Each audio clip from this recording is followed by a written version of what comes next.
presyo ng mga panggatong dito. Gagawa na lang kami. Buti na lang may ready na doon na trees na gagawing panggatong. So, gagamitan na lang ng machine para maging sakto doon sa size na ilalagay sa chimney. Yun. Medyo malapit-lapit na kami. Yan yung junction papunta doon sa aming countryside, sa place.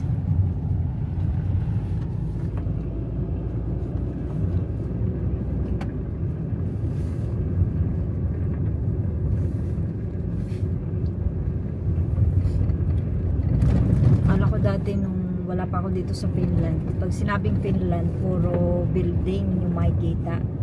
Yung pala, mas marami yung countryside kaysa sa mga lugar na may matataas na building. Yung pala yung Helsinki o yung capital city nila, yun yung maraming malalaking building. Pero pag pumunta ka na sa province, sa maliliit na town, yung puro makikita mo ay countryside, mga puno, lake, ganyan. So nakatira kami sa province ng Finland. 4 hours yung travel by train simula sa Helsinki papunta dito sa amin. Tapos magdadrive pa ng car simula dun sa train station papunta sa amin. Kailangan mag car o bus. Yung bus limited pa. So yan. Pero okay lang, at least meron namang masasakyan pag gustong pumunta ng Helsinki, kung gusto mong mamasyal. So yun lang, na-share ko lang naman. Si uncle muna yung magda-drive kasi nagba-vlog ako.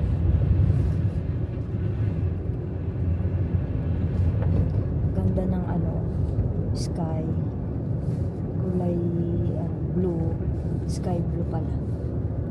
Sana hindi umulan ng snow, kaya tubig. Para dire-diretso yung gawa namin. Ganyan yung mga mga trees dito. Yan. Kasi merong company na bumibili sa mga malalaking trees. Yung amin kasi, yung ginagawa namin pa ay yung maliliit lang siya, yung kasya lang dun sa pagpuputulan. So papakita ko sa inyo mamaya. Sigurado malapit na kami. Yung iba walang dahon, tapos yung iba mayroon kasi yan yung pine tree, yung may green. Hindi talaga yan nawawala ng dahon tuwing winter. So yung iba, yan yung nalalagas yung mga dahon.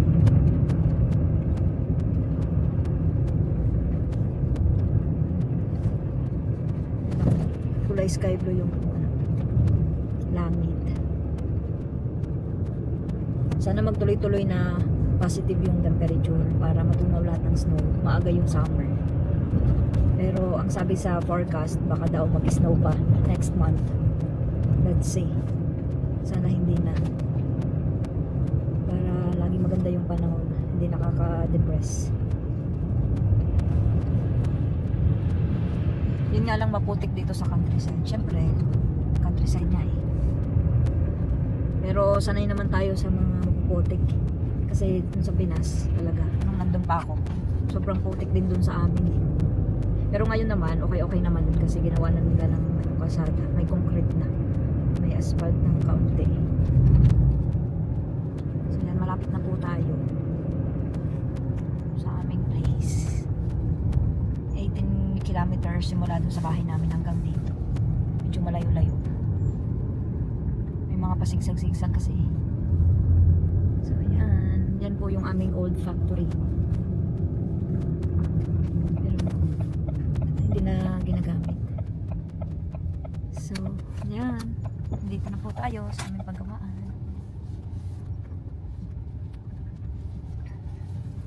Ayan. magpa-park lang po tayo. Wala na kasing nag-aalaga dito sa may countryside namin eh. Siyempre, nakatira na kami dun sa city. So, kaya ganyan na siya. So, ayan. Let's go na. How is it? Good?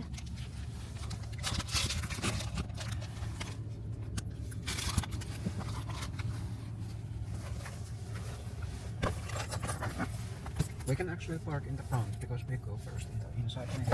Oh, yeah. So, punta muna kami sa loob ng office. Kasi may i-check kami doon na safety glass kasi wala akong safety glass. Kailangan yun na para maprotektahan natin ang ating eyes. Kasi tumatalsik yung mga ano eh, excess na tawag dito. Trees. So, ayan. Ito yung countryside. Ayan yung factory. Hindi ko lang sure kung napakita ko na to sa vlog dati. Pero yun yung aming old factories. Factory. How about our, our food? Is it fine? Maghahanap po tayo ng safety glasses. Maybe the food is okay there? Yeah, it's fine. So, dito tayo sa loob. Check natin. Then need to know that that key is pretty clear. So, Because yun. I forget Kailangan niyang i-check lahat ng keys. Susi. them.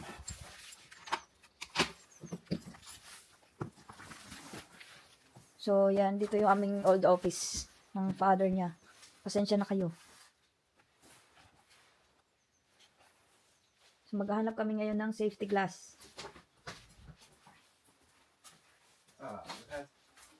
Oh, yeah. That's the one that I used last time.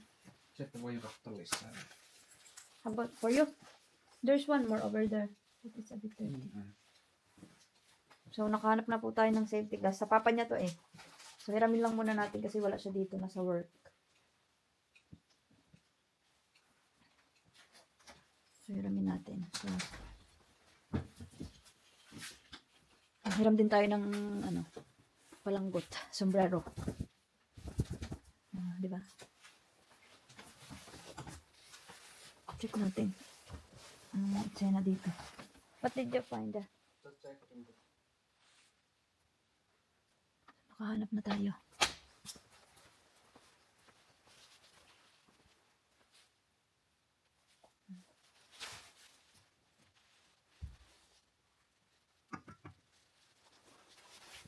Dad has rice cooker.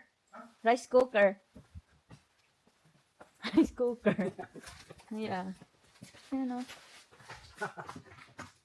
Rice cooker. Is he using that? Rice cooker. Yeah, I would not know why he would use that. Did he buy that? Is Is this working? No. I guess so not. It's old stuff.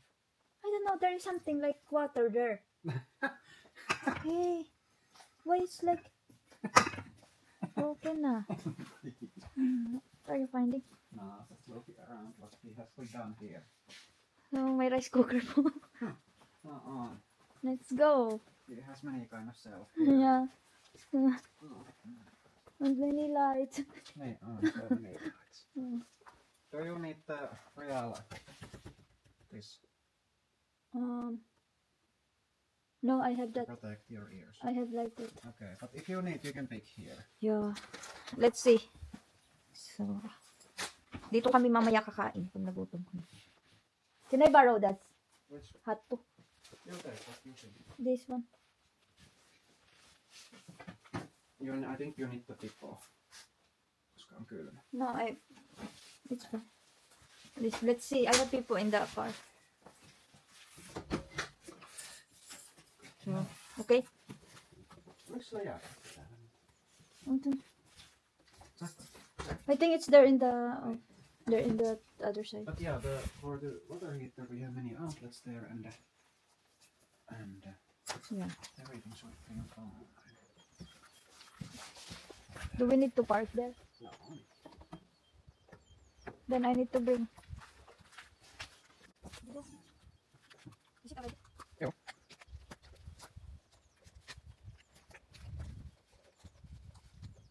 This is for that.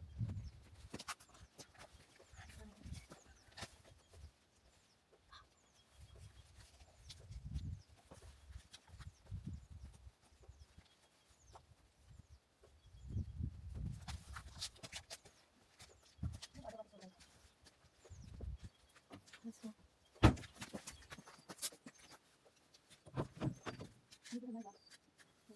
Take class.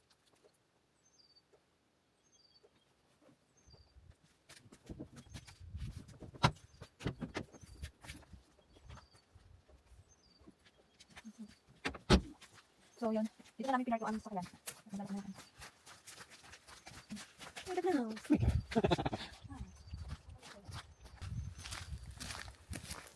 Kailangan natin ng gloves kasi mamaya malamig na pag matagal na kami doon. Nakakatugil. So yan, ito yung countryside namin. Isang malaking factory at isa naman maliit. So,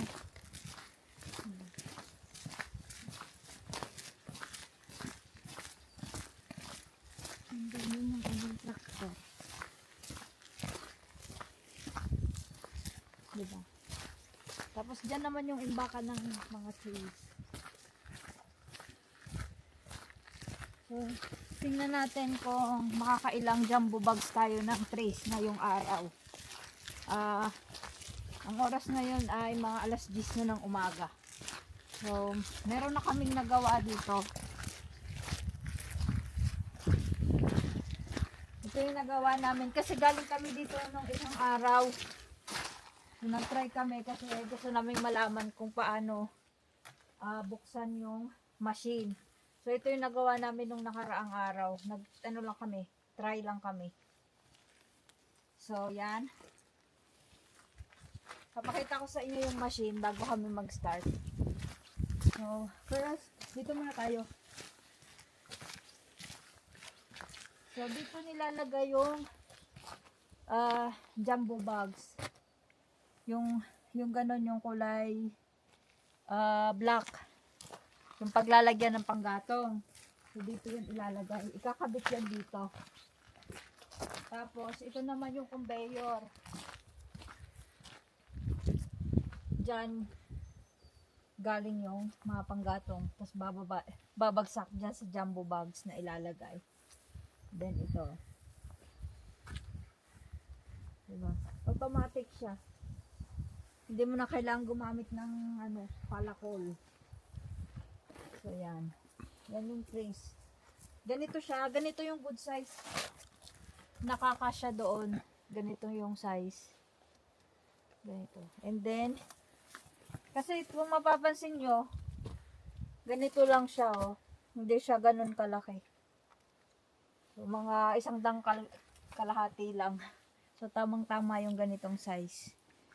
And then, mas marami pang trees doon sa likod. So, yan. Ang galing ng papa niya, siya nag-invento niyan. Tapos, ipapakita ko naman sa inyo yung mga trees na ibinebenta sa malalaking kumpanya. So, tara. Pakita ko sa inyo. So, ito, gawa to ng kanyang papa. So, binilag na dito. So, maliliit. Hindi naman siya ganun kalakihan. Pero, may kukuha din dito na yan, car lug, ganun, mga truck. So, meron na ding sticker. So, isang company lang, ganun. So, yan yung nakita natin sa gilid ng daan mo kanina. So, ayan, let's go. Wait lang. Mag-start na kami. At para makarami kami ngayong araw. Kasi bukas babalik pa kami.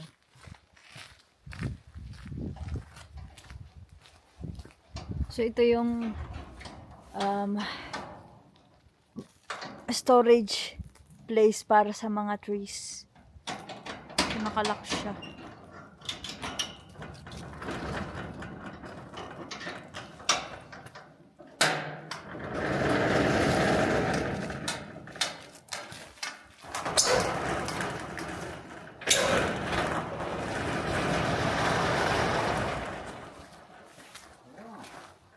So we need the...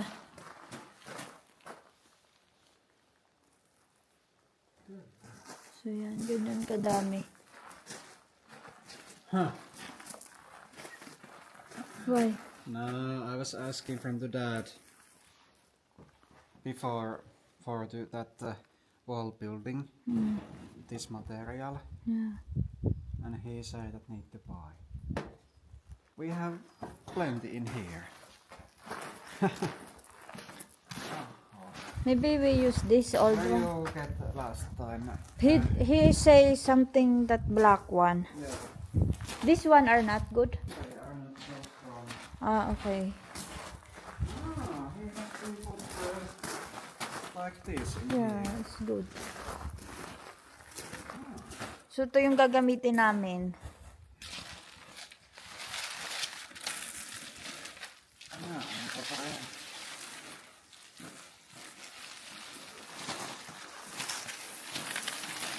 Mas matibay kasi to kaysa dun sa kulay green. Madaling masira. Ito yung bago niyang binili eh.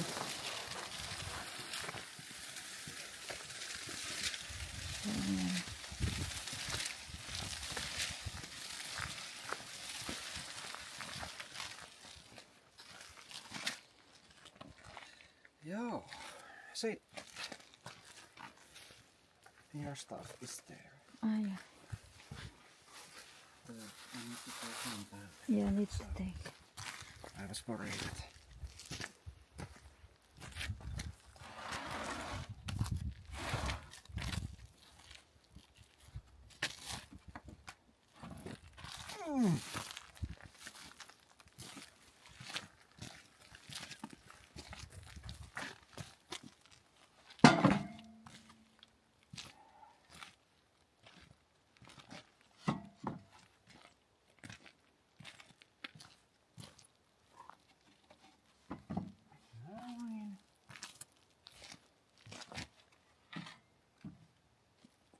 Siinä. Ja sitten tuo. Then you need to add this.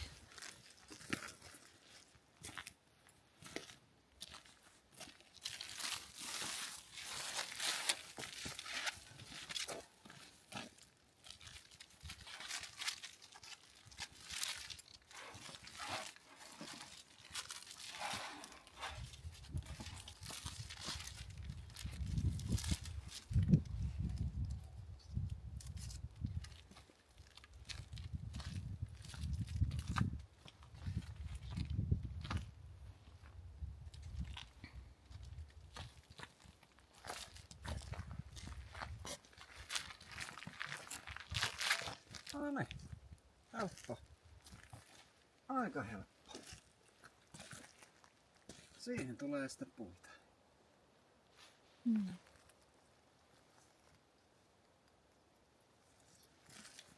You can cut first. Hmm? You can cut first.